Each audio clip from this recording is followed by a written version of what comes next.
I'm on a mission to find every bird in the world, and I'm out here in Tasmania. I travelled to Australia's southernmost state looking for their 12 endemic species, meaning they're found nowhere else in the world. From the Tasmanian native hen all the way to the rare 40-spotted pardalote.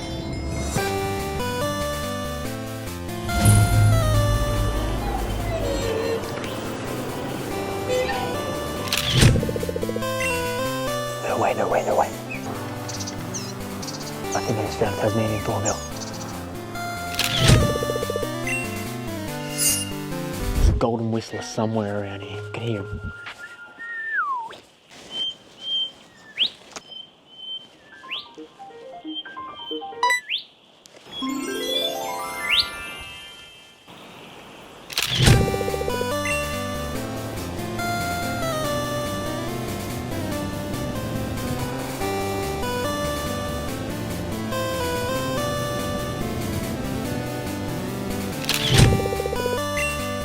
Pied oyster catcher.